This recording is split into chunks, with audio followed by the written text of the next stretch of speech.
नमस्ते बच्चों, क्लास 8 गणित परिमेय संख्या। परिमेय संख्या किसे कहते हैं, क्या होती है परिमेय संख्या, इसके बारे में हमने पहले भी जानकारी प्राप्त कर रखी है। देखिए, परिमेय संख्या से पहले हमें इसके बारे में पढ़ना पड़ेगा। इसकी और संख्याएं यानी कि प्राकृत संख्या, पूर्ण संख्या और पूर्णांक, इन सब को मिलाकर हमारी एक संख्या बनती है जिसे हम कहते हैं परिमेय संख्या। क्या बनती है? परिमेय संख्या। अब परिमेय संख्या किसे कहते हैं, तो देखिए परिमेय संख्या किसे कहते हैं वो देखिए। ऐसी संख्या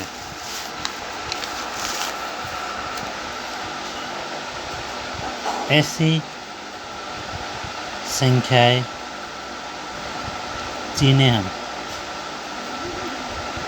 हम P/Q के रूप में व्यक्त करते हैं तथा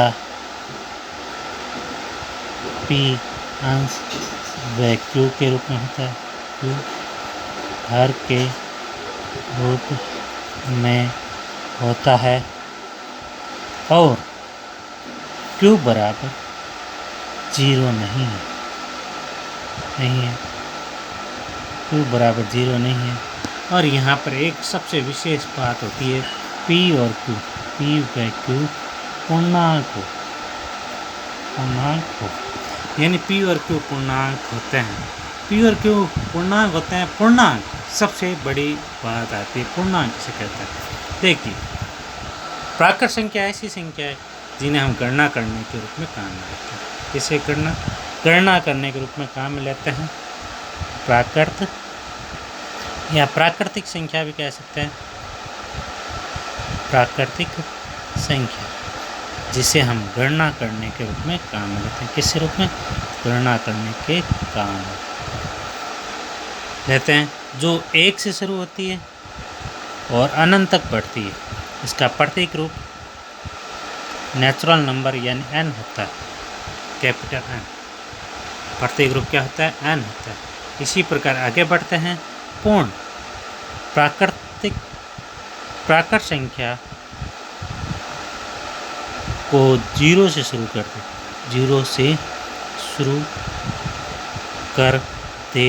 तो ये पूर्ण संख्या बन जाती। क्या बन जाती? पूर्ण संख्या बन जाती। किससे शुरू करते?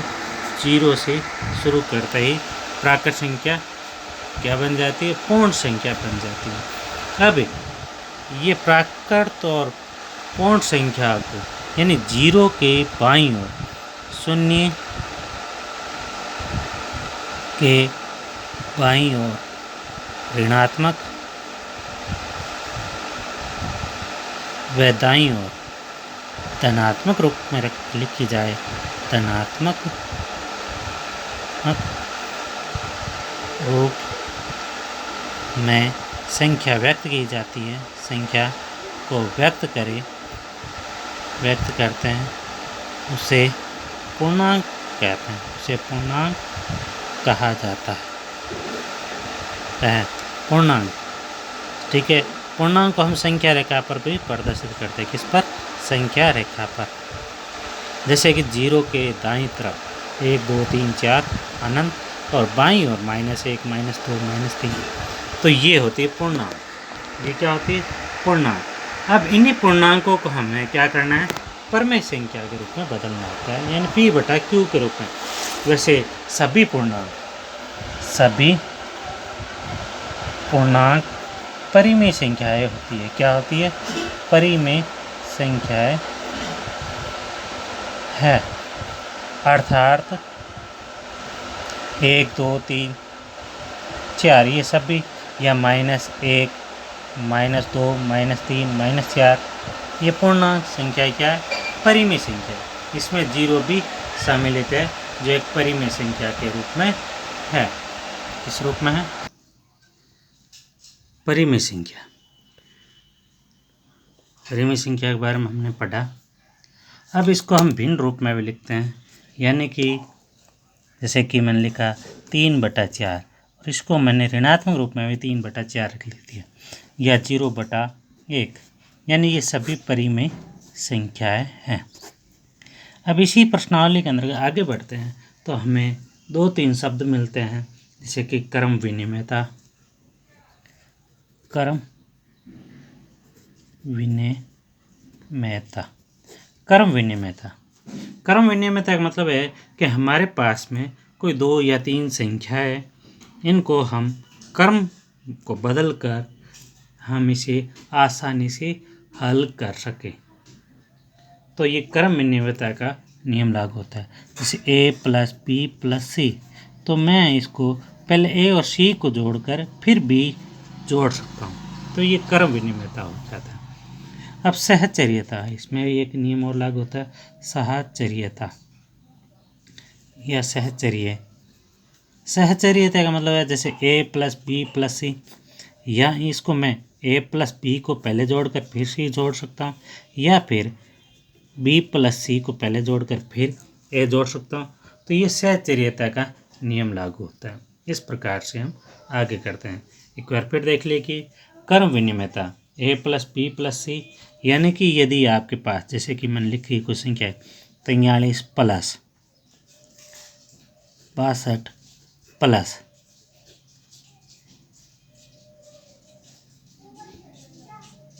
5, ये संख्या लिखी, तो देखिए मैंने क्रम विनिमयता का नियम लागू किया, यानी कि 43 57 का क्रम बदल दिया मैंने, 57 को इधर लेके आ गया, फिर 62, 43 और 57 100 बन गए, प्लस फिर 62 जोड़ दी, तो मेरा आसानी से योग हो गया 162। इसको हम गुणा के रूप में भी लिख सकते हैं, ठीक है, और इसके रूप में भी।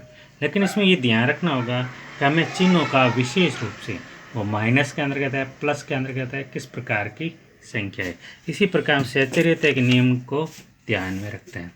अब परिमेय संख्या के लिए परिमेय संख्या शून्य योजित तत्समक होती है, अर्थात परिमेय संख्या के लिए परिमेय